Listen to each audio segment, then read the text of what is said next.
yeah, so thank you so much. I'm Natalie from ME Support. We've got Michelle from ME Support also, and I might just hand over to you, Anneke, if that's okay. Thank you so much for joining us today. All right. Well, good. What is it? Good afternoon. It is for you, isn't it? You said it. But as you've heard, it's 3 o'clock in the morning here in Belgium. But I thought it was important to just make the effort, because the subject of medical gaslighting is an important one that is difficult to talk about for a lot of people. And I'm trying for me to raise my voice, but also for us to raise our voice because of that. So I will take you through what medical gaslighting is.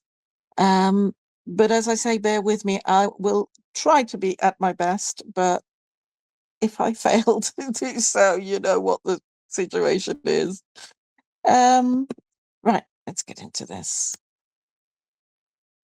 So what we're going to cover, I think I don't know whether I need to particularly give more introduction about who I am or about this content, because I understand you've seen that in newsletters and on Facebook and things like that.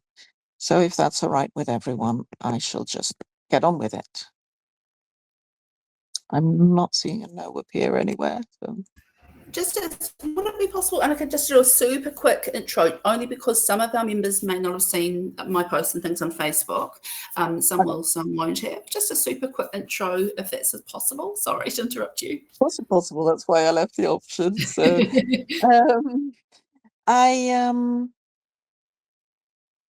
I'm from Belgium, was born here, and looking back, there were symptoms of how unwell I was in my childhood, but they all seemed very unrelated.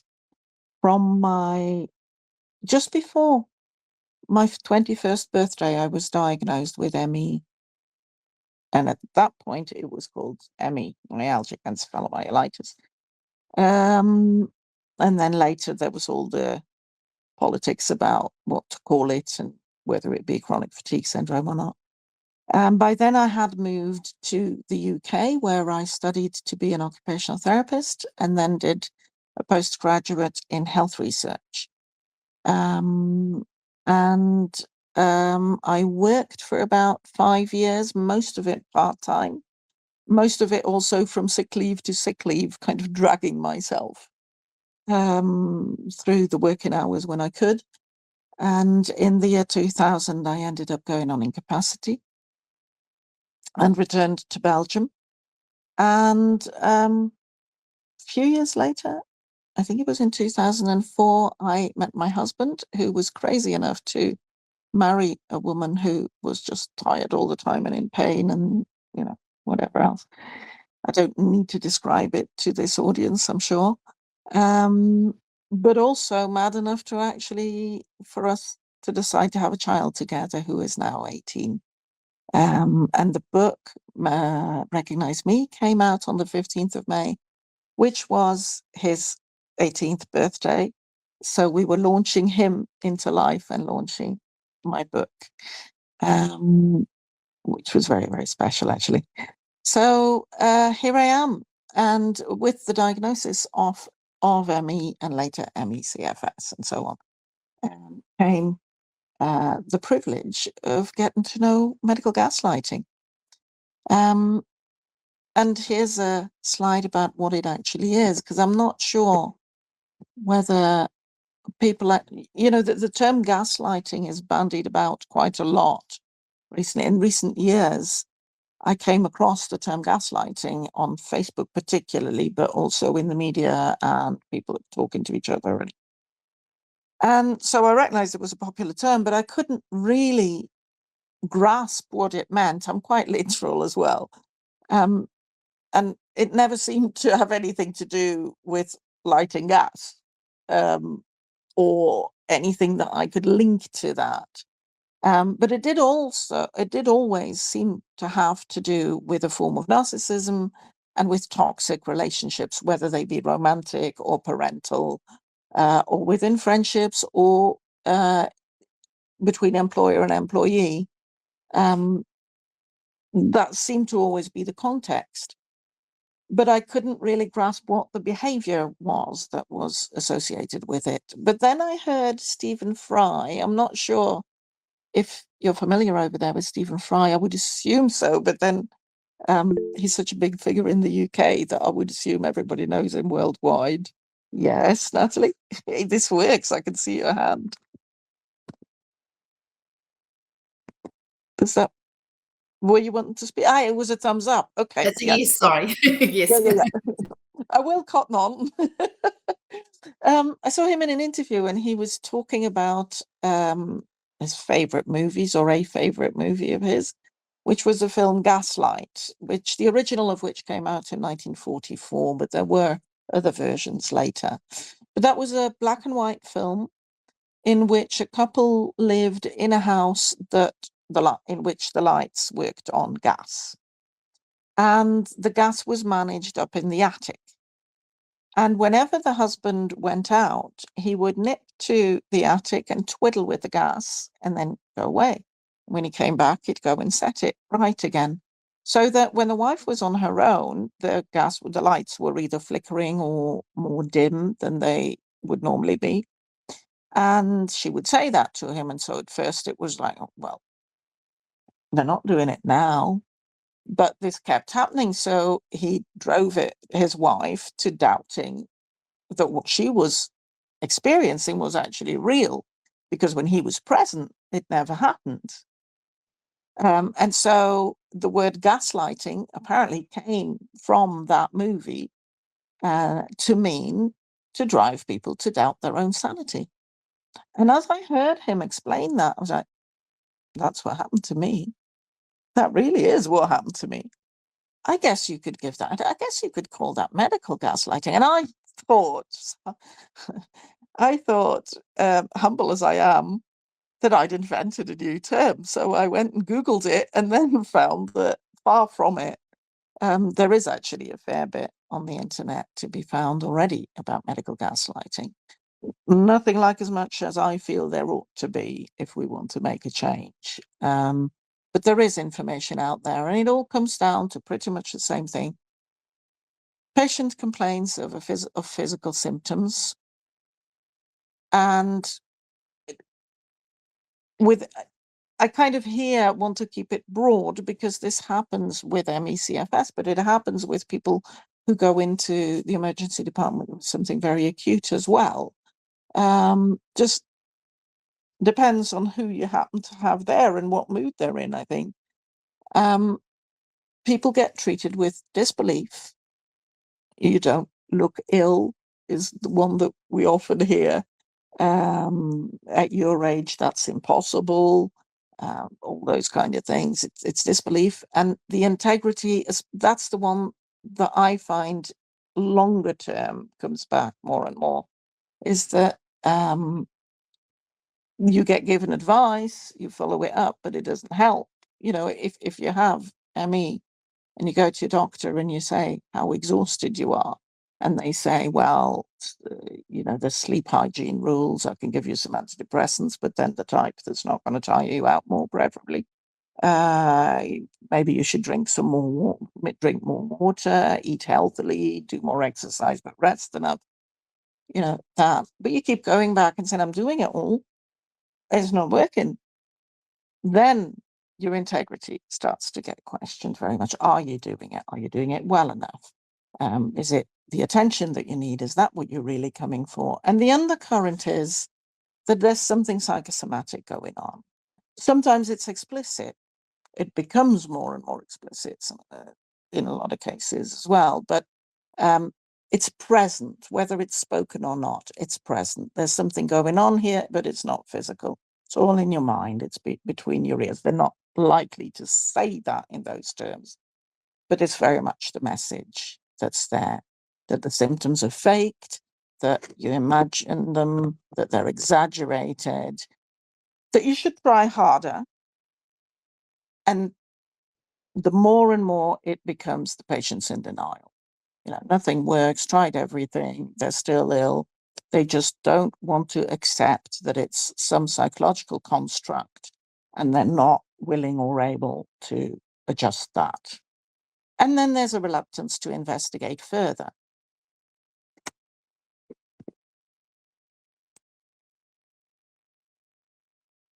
So when you're in that situation as a patient, I've actually met people now, thankfully, I'm learning, who from the first time that happens to them, they go like, no, I'm not engaging in this, I'll find someone else. In Belgium, we have the privilege of freedom of choice with doctors. I don't know if that's the case in New Zealand, but we can go straight to any specialist we like.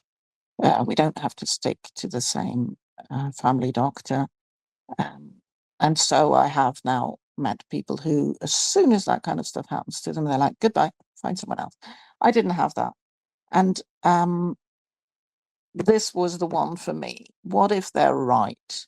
Because if it is a psychological construct and I can gain control over that by following their advice, by answering their questions, by engaging with whatever program they're presenting to me, I might have my health back. So I really clued into this. Now, I have to say, I did talk about it. I thought I talked about it because I talk about it. I was born talking. You know, I'm one of these people that's hard to stop. But when having written the book, and people who have known me all the way through, my parents, friends very, very close to me that I've known for more than 30, 40 years, no, more than 30 years, read the book and they get in touch and they go, we had no idea it was that bad. You know, my mum had said in advance, I don't need to read this, I've lived it all with you. And I was, maybe read it. She said, yeah, but I read it because I know you write well and I like reading the sentences. She was a language teacher, so she enjoys reading anyway, and she wants to see what I've done. But they did get back to me a little bit overwhelmed. And I had thought that I'd been at some points shouting it from the rooftops, like, this is not correct. But you do get spoon-fed shame and guilt. The disbelief comes with it. It's like, how can this be happening? These things don't happen in real life. I trust my doctor. I'm supposed to trust my doctor. They're in a position of authority. This was one of the slides where I thought perhaps people might like to add the internal dialogue that goes on for them. Don't feel like you have to, but if anybody wants to share anything about, you know, I've actually always felt too guilty or too ashamed, or I really just can't believe it, but I have been in that situation, then feel free to add that. But these are a few of the kind of thoughts that go with that prevent us from being as open about it as we could be. And if we were open about it, all of the people who have suffered it and who are suffering it, if we just spoke about it as if there were no shame or guilt to us attached to it, I think that would change a lot as well. But of course, it's like that in any cases of abuse of power, and it is an abuse of power. But if you look at any kinds of abuse of power, it's always the victim that's ashamed to talk about it. So I didn't keep an eye on what was happening with you. There wasn't anybody who particularly wanted to share anything. Okay. Go. I think, was there anyone that wanted to say anything before we moved on to the next slide? Looks like it's... The slide showing dialogues is like, oh, thank you. I'll try not to get distracted, but that's a tough one for me, I have to say. Right, so how does it relate to ME, CFS and long COVID? We've covered that a little bit, but let's unpack that as well. Now, what I want to say about that,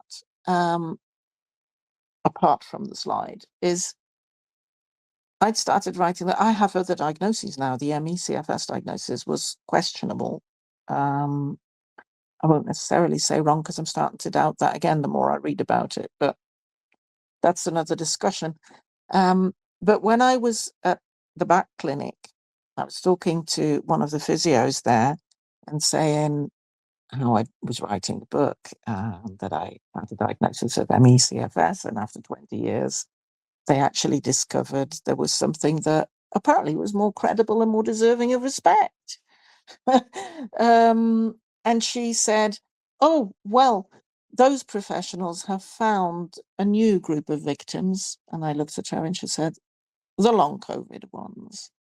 And so the people who are aware of medical gaslighting, or at least are open to hearing about it, and who are in the health service working with people who have long COVID, are aware that it's happening to them as well, and are looking for ways to protect them from it. But it's not that easy, not from within either. And why? Why is this group of patients so particularly vulnerable to it? Because since I've started this, I've also started trying to build some kind of community around it on Facebook. And I'm on Instagram as well, but I'm not very good on Instagram. Facebook's my comfort zone. I learned a lot, and when I started writing, I really thought it was more a reflective thing, a very recent history thing. Who was I wrong? The depth and breadth of medical gaslighting and the conditions that meet with it, it's beyond grasp, really. But why ME/CFS long COVID? Because it happened. It really comes with the territory. Much less so that I've noticed it in other conditions, with two exceptions: the neurodivergent community in America and the gender dysphoria. People with gender dysphoria tend to really go through being medically gaslit. Can I just check something? I see there's comments coming in. Will they still be there for me to read afterwards? Will they be on the recording if I can get to see everybody? Yes, the comments will be there. Sorry? Yes, the comments stay there for the whole time. Okay, excellent. Because then I can read them when I'm through. Yes. Yeah. Okay. So the condition is chronic to start off with. So the situation that I described before, you go with a complaint, a physical complaint, and you get advice or you get medication, and you tend to that. In those first, not always, but in those first few sessions, for me, it was a come back in 3 weeks, 2 weeks, 1 week. And I had a regular appointment with the GP, who tried his best to be kind. But nothing that they try helps. And so it's very easy to see the patient as malingering. It's a very human thing to do. It's actually, the more I think about it, it becomes harder to blame that person, and many of them, because I've met many, as I'm sure a lot of people here will have done as well. Who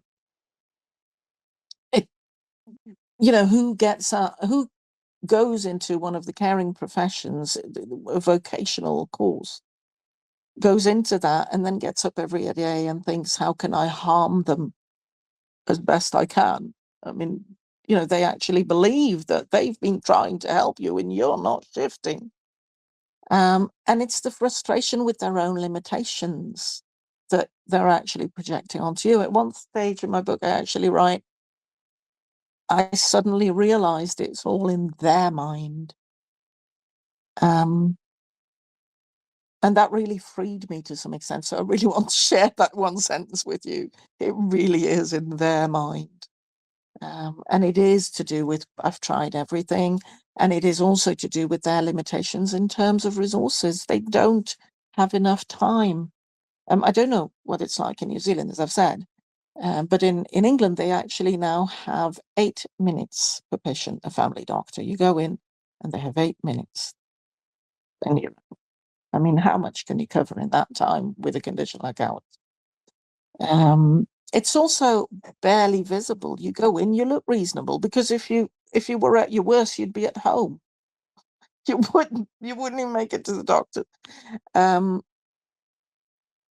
even when they visit at home, I certainly am likely to look that bit better with them there than when they're gone.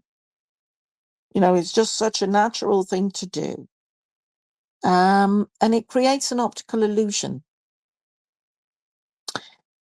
It takes away the evidence, because it's very often, if you were in pain, I'd see it in your face. No, you wouldn't. You really wouldn't. And there's reasons for that. I've been in pain for years. I'll only speak for myself, but again, I make the assumption that that probably counts for most of you. If a relatively healthy person has flu and they're in pain because of the flu, they can afford to be in a foul mood. They can afford to really get at people. And you'll be forgiven for being snarky for a week or for a fortnight. And people know what it's like, that kind of illness, and they leave room for that. If you've been in pain and utterly exhausted for decades, and you know that's going to be the case for all that you have ahead of you, or you're pretty sure, you can't afford to do that. You'll end up even more alone. The situation is isolating enough as it is. So yes, the evidence is taken away. You learn also to compensate and live with it. That's the other side of that same coin. So it creates this optical illusion, because this dawned on me when Shah and I, that's my husband, visited the Museum for Optical Illusions in Maastricht. And with each of them, there was a plaque which explained how this particular one worked. And what kept coming back was, your brain sees something and it interprets what it sees on the basis of what it already knows. It makes generalizations. So yes, if I present like I am doing now, I know I feel relatively safe with you lot here, but with anybody that has no notion of chronic conditions, barely visible, fluctuating, but even with doctors, because most of the patients they see come with acute problems and short-term problems, or with depressions and anxiety and burnouts and so forth. So that is the interpretation they'll make. And again, it's hard to blame them. It really is up to us to give the context, but that's not an easy thing to do, but I'll come back to that later. And then the fact that it fluctuates. That's not just for doctors. That's for the example I always use doesn't really apply to doctors, is but she was dancing at the wedding last week. I saw her, and now she's claiming she can't even move. Well, she can't even move because she was dancing at the wedding last week. It's as simple as that. And again, it undermines the credibility. And then in ME/CFS, and I believe in long COVID as well, particularly, it's also true for Ehlers-Danlos syndrome, EDS, which is one of the conditions I've been diagnosed with. There's the post-exertional malaise, which relates directly to the example I just gave. You can actually function to a much higher level for a very short space of time, or very short means different things to different people. But the what I call the pain for pleasure price that you pay, you learn to calculate that in, and you learn to communicate about that. And like in our marriage, it's always been very present. Like, if we're going to do that, then we need to make sure that in the days before or in the days after, we need to clear the diary or make things easier one way or another. But that's a very difficult one to explain to people who've never experienced anything like it. Very different to just being tired or have a hangover and then be back up again once that's through your system, or once you've rested enough. The idea of resting and sleeping enough and still being exhausted is something that is very hard for people to grasp who only know normal, if I can use that word, tiredness. And I found that speaking in terms of functional hours helps, but you need to speak it. Because, again, it's not seen, and your level of functioning varies, and it doesn't vary at a regular rhythm. It varies randomly somehow. it's not entirely random. You can, you know, if I want to have post-exertional malaise tomorrow, I know what to do to get it. But there's random attacks. And what I've learned to do is to actually explain, look, on the whole, through my whole adult life, I have had, roughly speaking, on average, 4 to 5 functional hours in a day. Now, the quality of those 4 to 5 functional hours has varied. When I'm at my best, they're wonderful. When I'm at my worst, they're good enough to be lying and watching TV. I've never, thankfully, been at the stage where I had to have all dark, all silent, 24 hours a day. I see it as a privilege now. So I don't know what that's like, don't claim to know what that's like.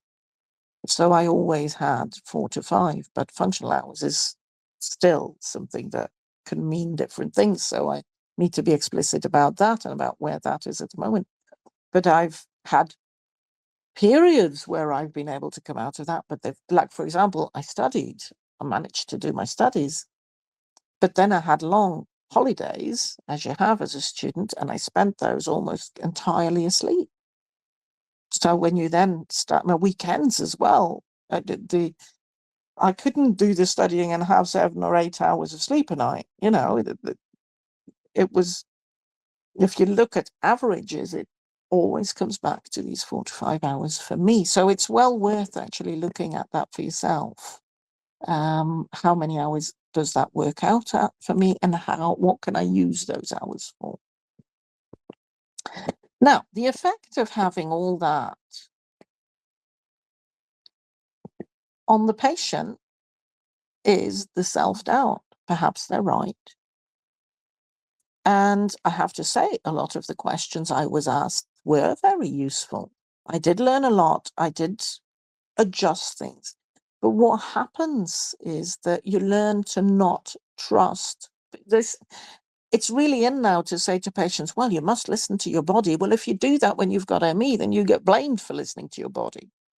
And I said this to many a therapist when they said, well, listen to your body. I said, if I do that, I will spend 24 hours a day in bed, because you will not find a healthy person here on earth who feels like I do, who won't be in bed.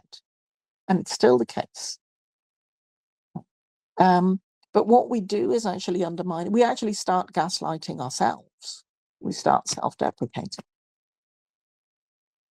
Now, am I being dramatic? Maybe I am, and I probably am some of the time. You know, but in our case, that is a drama in itself. You're not allowed to be dramatic, or not when the need's there either. You know, am I just a weakling? I use that word for myself so often, and my husband gets so angry because of it. Am I lazy? In my book, there's a part where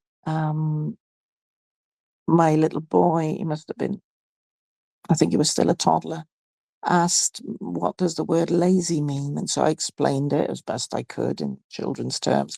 And then I kind of bitterly but jokingly added, well, it's like your mum, really. And he went, Mum, instantly. He went, Mum, you're not lazy.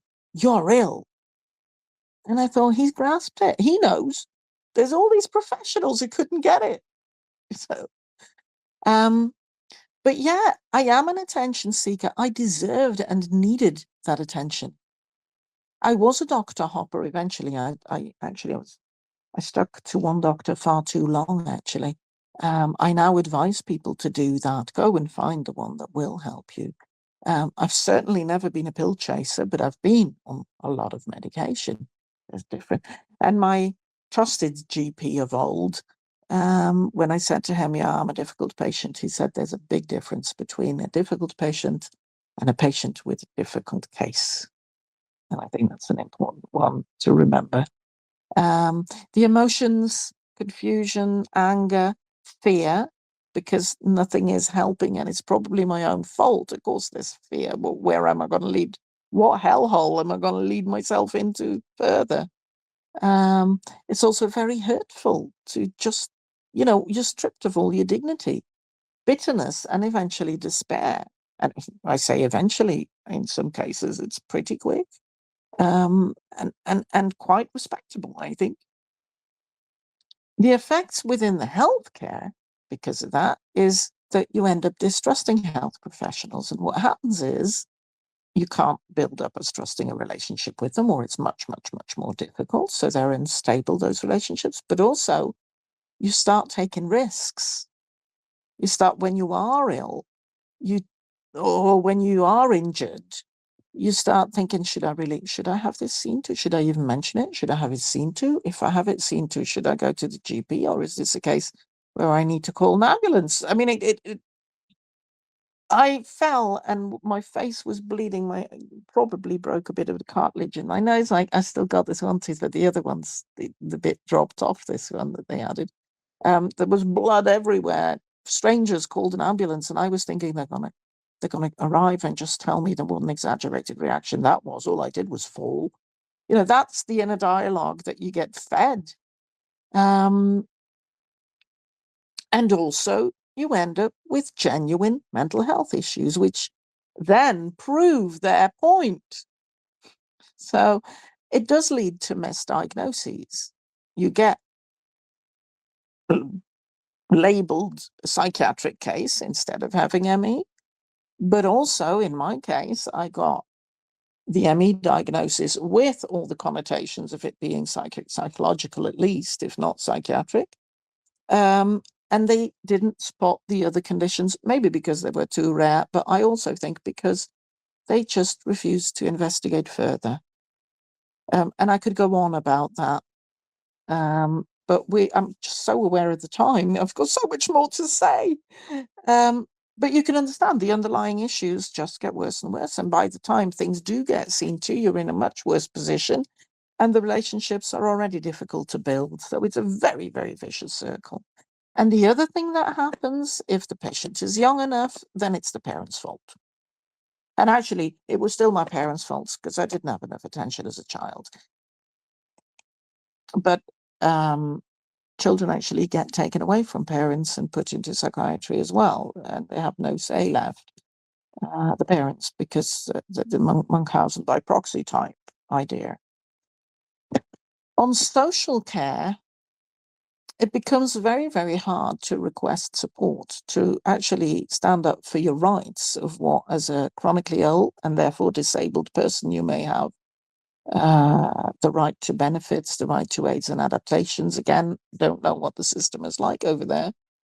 But the condition makes you too tired and too exhausted to request the support anyway, but you get so disheartened because they're not going to believe me. Your confidence in the caring professions, whether they'd be on the medical or on the social side of things, is like down to almost zero. Confidence in the system, I'd say even less than almost zero. Well, we know where that is. Just too worn down, too beaten. And the extra effort it needs to overcome that, to overcome the emotional baggage that comes with that, but also to overcome your damaged reputation, because your medical notes follow you. I don't know if that's the case over there. And in a way, I would hope so, because for me, my medical history is very, very important in my care of today.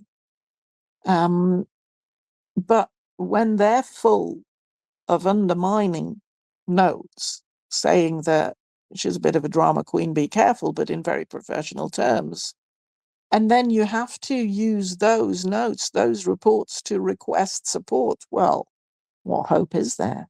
So you're very vulnerable to being maltreated in the social care as well. And the assumptions go in both directions, because everything I've mentioned here has also mentioned, we make assumptions about the professionals that are going to come. We already know that they're going to be gaslighters as well, when that's certainly not always the case.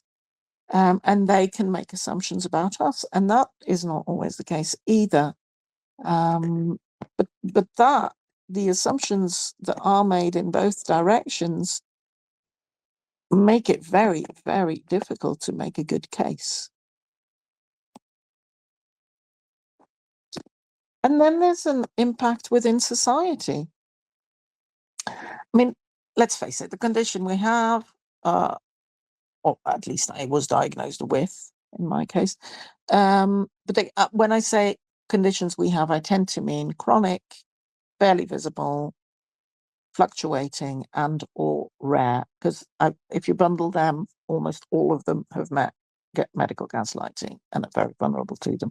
But like I say, ME, CFS, and long COVID are like higher up that curve than the rest. The isolation the condition itself causes is bad enough. Add the shame and guilt to that,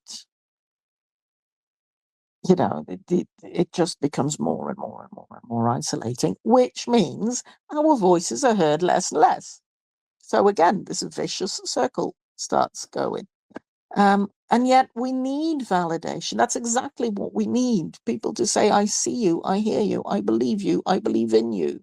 We need that social support to deal with both the things, you know, the emotional baggage that comes with the medical gaslighting and the condition itself.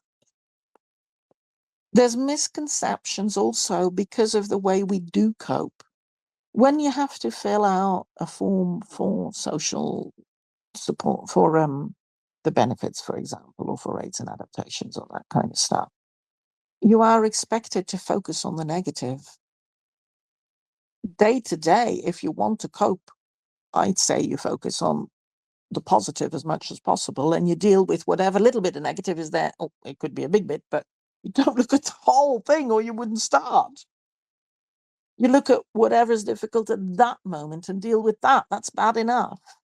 When you have to fill out these forms, you have to, or go for an interview about it or something, you know, you have to look at the whole badness of it all, and it's soul destroying. So we learn coping strategies. One of them is to just take one piece at a time. We learn to mask. That's the bit I was saying about if you had flu, it would be different. We do overcompensate and certainly compensate, and we have built survival strategies in. So it is all the more invisible. We make it invisible. We have to take responsibility for that. Very understandable. But we do it. So here it is. That's the result, social gaslighting. Now, a fellow patient in a Facebook group, I didn't know them, asked me what was worse for you, the medical or the social gaslighting, and suddenly went bing, because I've been focusing on the medical, and to be frank, that has been, for me, has been the worst. But in the stories that I've read and heard since I've started with this, and I can recognize it in my own life as well, the social gaslighting. But we feed it, as I've said, it's a two-way process. But not only we feed it, the professionals that do this to us make it credible and make it respectable to gaslight patients like us. And so we get showered with wonderful unsolicited advice. Again, I would love to open the floor for that, but if I'm correct, I should be rounding off by now. Is that the case, or can I go on for a bit? No, we've got more time. We've got till 2:15, so you've got more time. Oh, okay. Okay. Oh no, we'll be okay then for time. Yeah. Now the pressure on relationships, whether they be romantic, parental, friendships, but also just people in shops, people that, you know, you park with a disabled badge and you look like you can walk. That's relation as well. That's a connection with another human being. There's pressure on that all of the time. I rudely interrupted myself when I was on about unsolicited advice. I'm sure you know what I'm talking about. The typical one, the long-standing joke is, have you tried yoga? But I've had loads of unsolicited advice. Some of it was absolutely brilliant, you know, particular cushions or postures for lying or whatever, how to use heat, how to use ice against the pain, etc. But I've also had things like mushroom coffee and drink charcoal from a complete stranger who I just, because I'm one of these people that talks to anyone. I was at a jumble sale, talked to somebody, and you know why I couldn't stand too long while I talked with her. And yeah, charcoal was going to heal me. Now, it probably has positive well, if you can buy it at the chemist, it'll do something good for someone, but I very much doubt it's going to heal me or do any good. But what we do have together, actually, husband and I, is what we call our 2% theory, which is, I'll go and look it up. I've got the background to do that as well. I've got the patient experience, but I also have the health service background, particularly the research background. Was never able to use that professionally because it was one of the things that completely did me in and put me on incapacity. But I do go and look, even if somebody says charcoal or mushroom coffee or whatever, I go and look it up. I see what it's worth, and if it's worth a try, we'll try it. And if it changes what we call our lives for 2%, of course, it's not a measure, it's a symbolic thought, then we go ahead with it. If, what we gain from it weighs up against what we lose from it, obviously. But if it adds to our life, we add it up, and these little bits do add up. So it's actually worth listening to it, but it's not worth following all of it. And it's also worth having a really good laugh, because laughing is a really good thing to do when you're always ill. One of the really good ways to cope. But what all this leads, oh yes, and carers, if anyone's invisible, it's them. Big applause to the carers. People go up and go, how's Anneke? How's your mum? How's your wife? And they do the how are you in the way that everybody does, how are you? Oh, I'm all right. You're not supposed to really answer to that. But when they ask, how's your mum? How's your wife? How's your daughter? How you are supposed to elaborate. That's why they're asking. So if you do have people who have taken a carer's role, and actually, I only realized I was in a relationship in my early 20s, and I really only realized how much of a carer's role my partner had gotten into when he was away. It was invisible to me as well how much I was using him as a carer without realizing that's what I was doing. And he probably was in it without realizing he had that role as well. But what happens is that there is an acceptance, a cultural acceptance and a political acceptance of maltreatment of the patients that I've mentioned, chronic, etc. I need to find a short word for that, but I haven't yet. So if anybody can come up with something. I've thought of having a prize draw of people can win a book if they can come up with a good term for chronic, barely visible, I usually say, rather than invisible, because the ones close by do see. Fluctuating and or rare. Need a term for that. And that's the thing. You think, I want to get that way. I'll tell you what it says, because you probably can't read it with that bar there. Yeah, here it is. You think I pretend to be ill, and actually I'm constantly pretending I'm well. And it doesn't really pay. You feel better, though, while you pretend you're well. You feel a bit of that wellness, and that's a pitfall, I'd say. But then what's the choice? Okay, here's a mixed bag. This was one I would have loved to engage you in. Are you up for it? Otherwise, I'll talk you through it. Let's give it a whirl. Yeah? Okay, I should be able to blank that. Yeah, I'll go back one. What can we do? So I've got 3 headings in that. What can we do as a patient for ourselves? What can we do together as a community? And what can we, as in the society at large, do to prevent and heal the damage of medical gaslighting?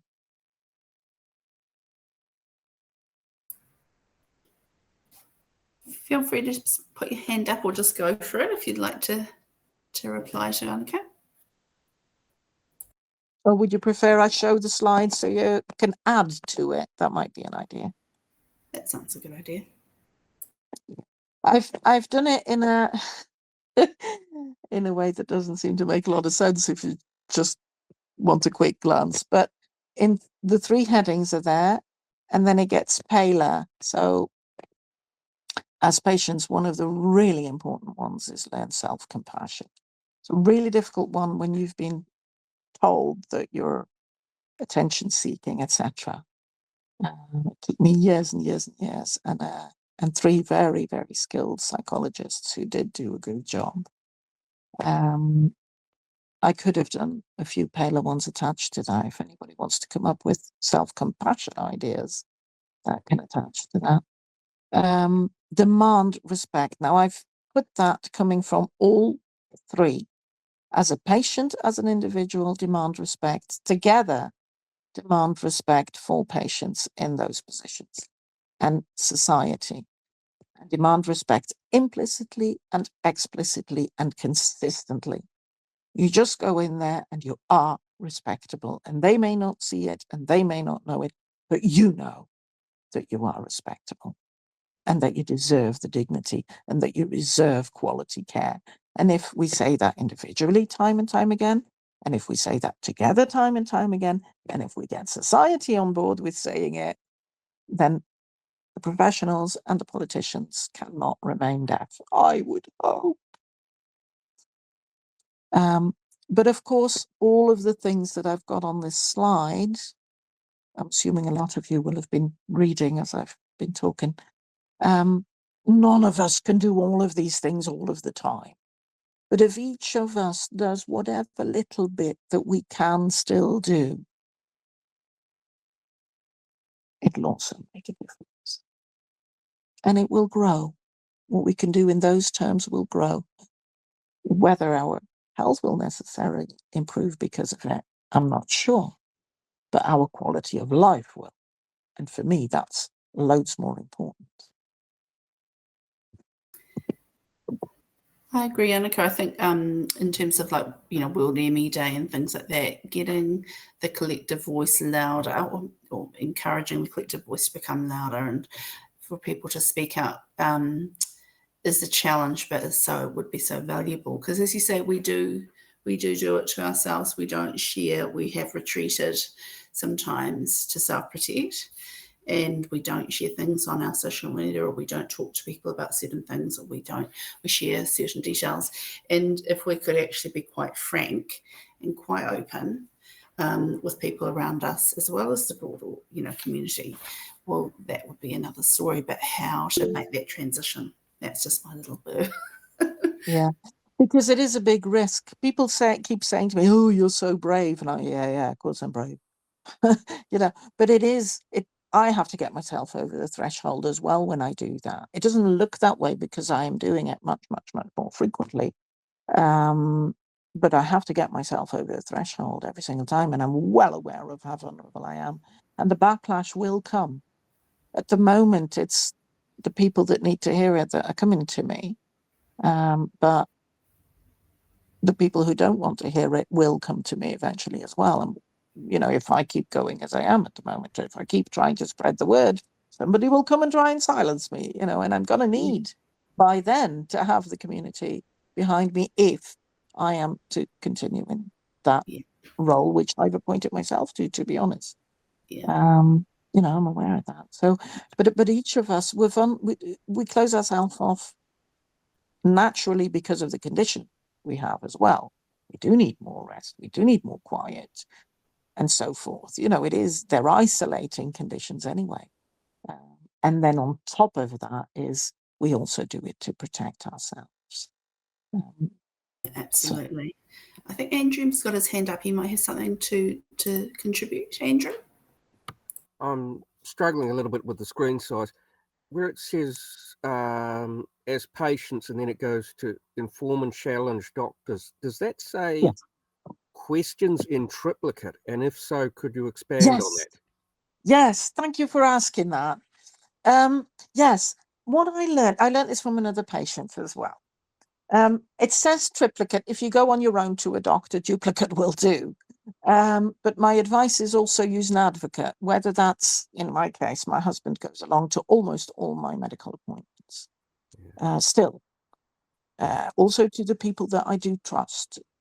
And what we do is from the moment I've stopped, I've been to see somebody and I know I'll see them again sometimes it's in so many years' time and sometimes it's in so many weeks' time, depending on which issue it is, which specialist, which you know, the GP I see on a regular basis. It just happens that way. I start taking note of what I need to ask them when I see them next. So the best thing to do is to write that down each time. Well, you know, I can give that advice, but living up to it is a different matter.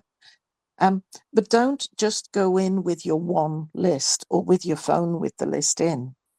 Go in with a copy of it, an exact copy, as exact as, that you can give to them. Because I used to have a doctor, I'd go in with my piece of paper and they'd take it out of my hand and they'd go over it. It's not the same. So they have a copy, you have a coffee. Let's have one. Now, you each have a copy. There is no way of getting away from any of those questions. There is no way out except for to say, well, you know, our 10 minutes are done. But then they know that there's all those open questions still left. So they can prepare for the next time as well. Or they can come up with how are we going to deal with the fact that they're still open. It's a really good way to communicate. Having it in triplicate, if somebody's with you, I mean, they're not likely to tear it out of your hand, but they can follow on their own piece of paper. They can help with taking notes.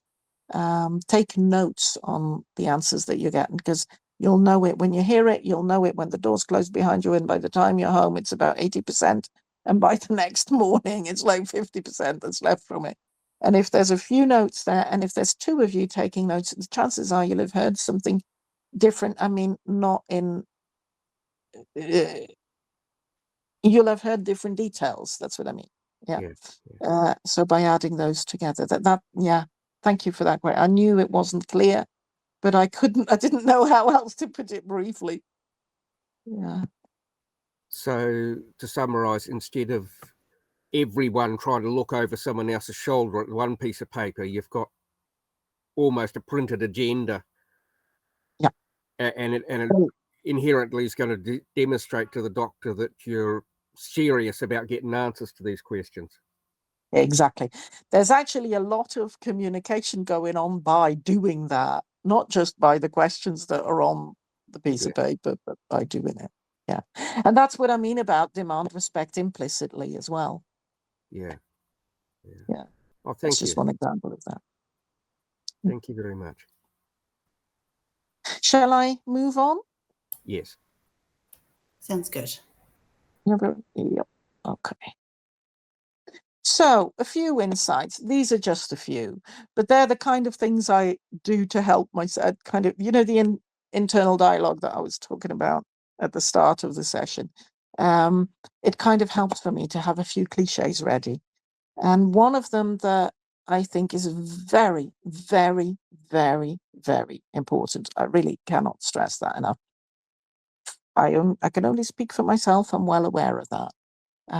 But I hope it will be important for you as well. And that is, yes, we are owed a debt. We really are. But it's those individuals that owe us that, and they're never going to pay it. Let's just forget that. Actually, sometimes I've had a few people come around, and that is a beautiful experience. That pays off some of the debt from the others as well, because it's so healing.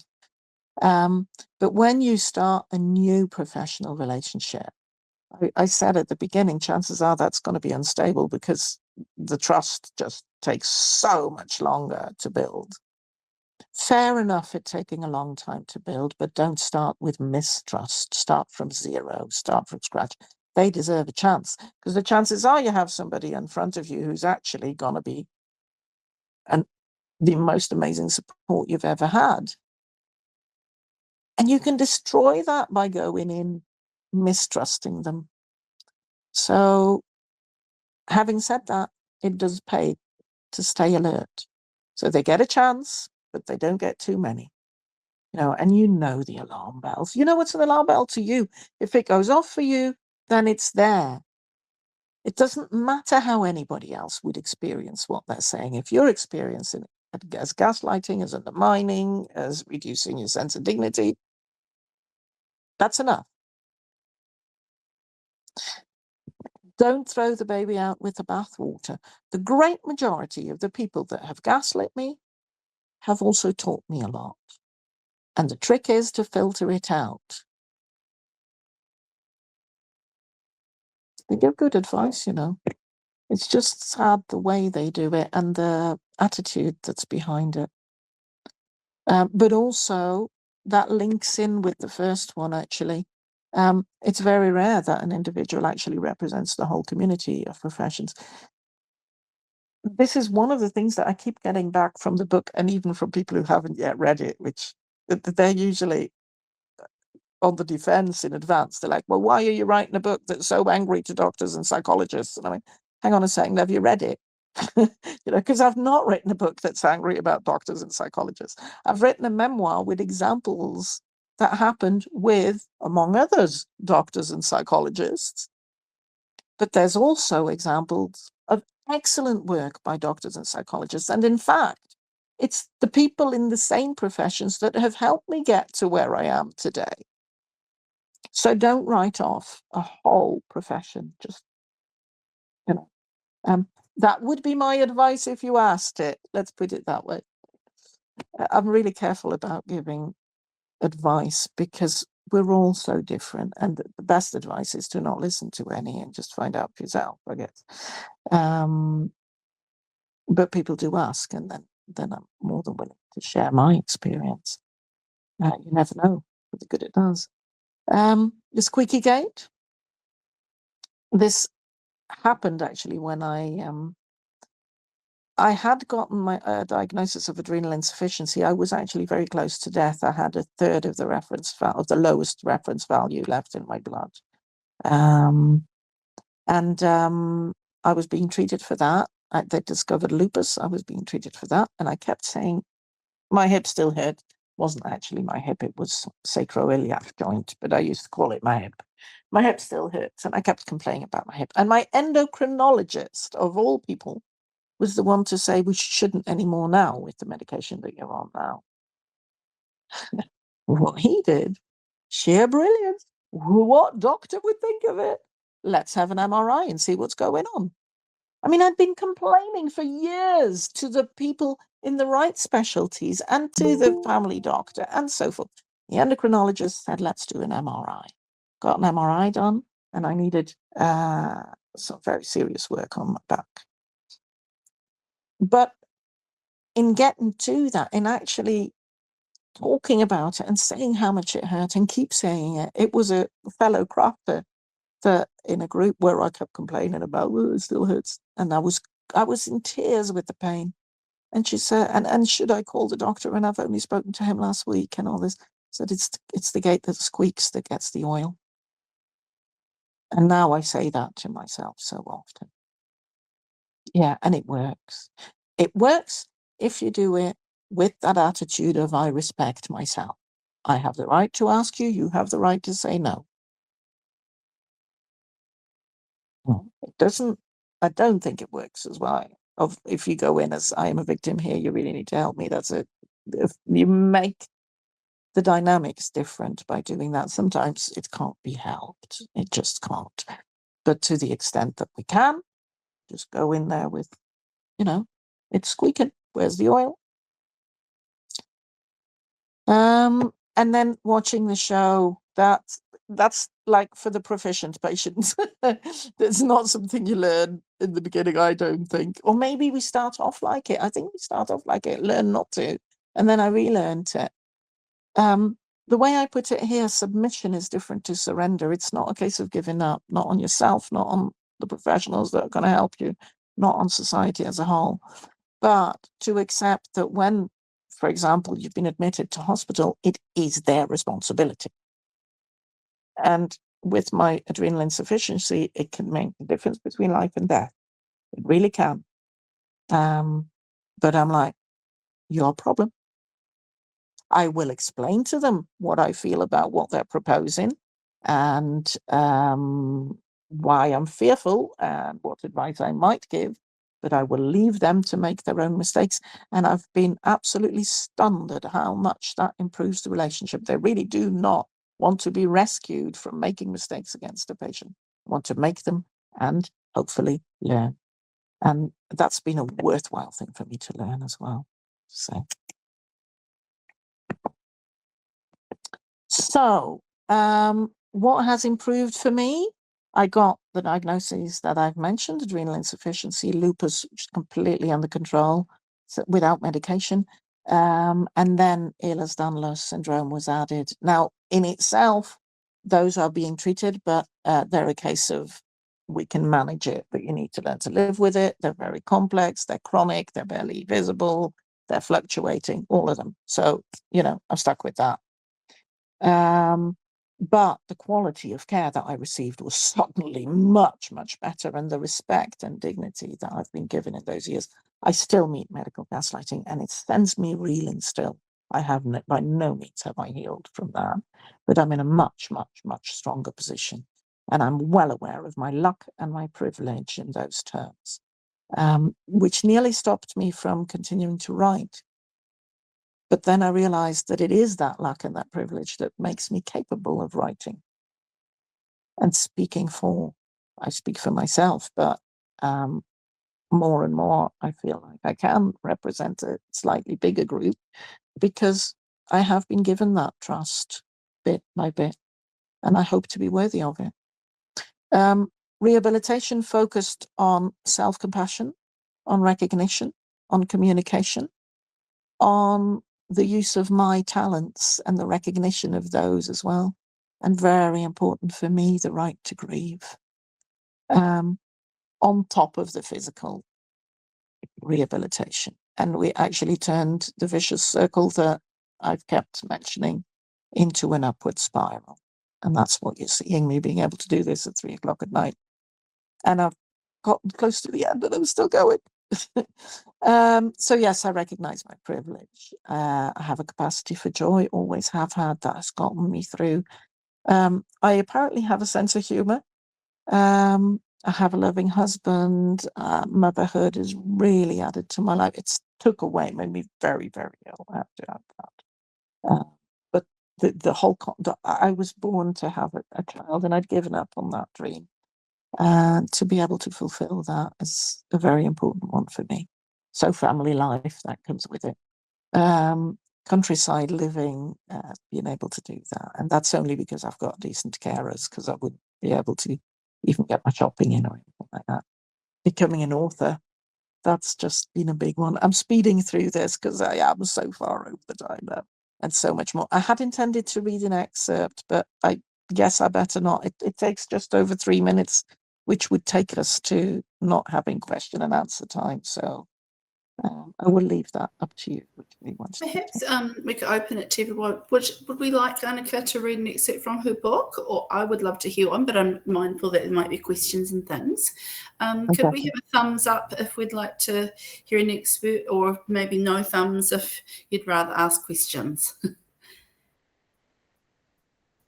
Got quite a few thumbs up. Cool. Yeah. Right, go for it. Okay. I need to add another question to that, because the excerpt I wanted to read was because you'd mentioned in the blurb that was sent round that I would explain how I'd come to write the book. But that's actually explained in the very last pages of the main story. So if you're one of these people that doesn't want to hear the end, but it's a memoir, I'm here, so you know the end. I don't think I'm doing anything wrong, but people might not want that, and I want to respect that if that's the case. So can we do another thumbs up if it's a yes, go ahead? Okay, here they come. Thank you. I need to put my reading glasses on, and then I'll get reading for you.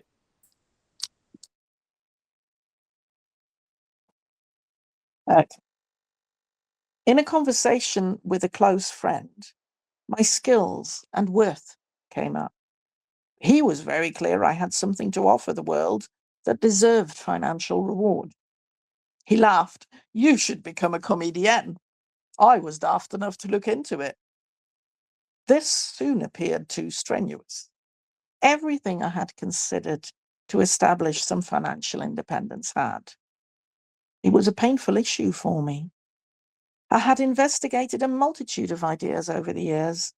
Each time I faced the limits of my capabilities and of my usable hours.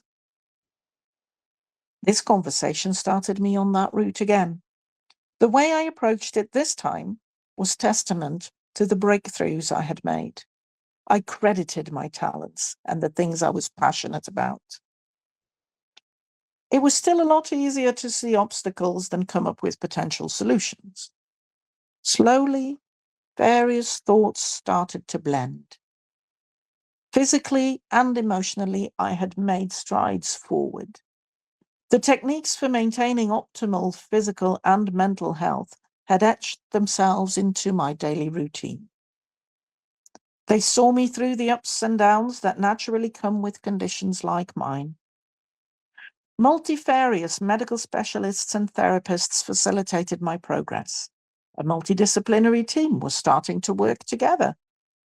The complexities of our family's health issues were recognized. We were represented and upheld with dignity and clarity. I was able to state my needs and wants, my fears, and my expectations. This was mostly received openly and respectfully. What struck me was the ease with which this happened. It took little conscious effort. Looking back on the abuse I had suffered, I found something had changed. I felt liberated from a burden I had been carrying for too long. Blogging and social media had helped. My confidence had grown enough to accept the compliments I received about my content. Having been asked by a couple of people to give feedback on their writings as a favor, the idea of a book came to the surface. I had often talked about it. A couple of times I'd written a few pages. This was possible. After a successful neck operation, I returned to the rehabilitation hospital that had turned my life around.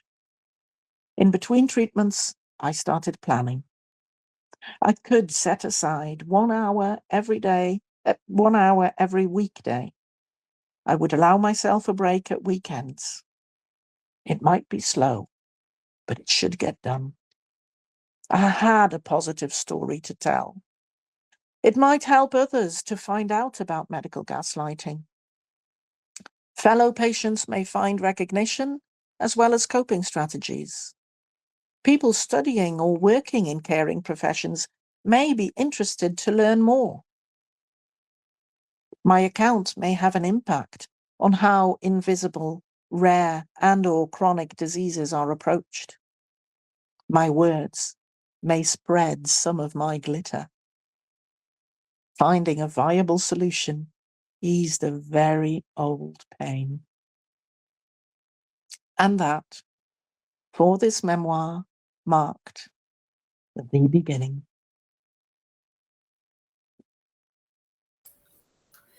Thank you so much. That was wonderful. I'm so glad you got to read that piece from your book. That's fantastic.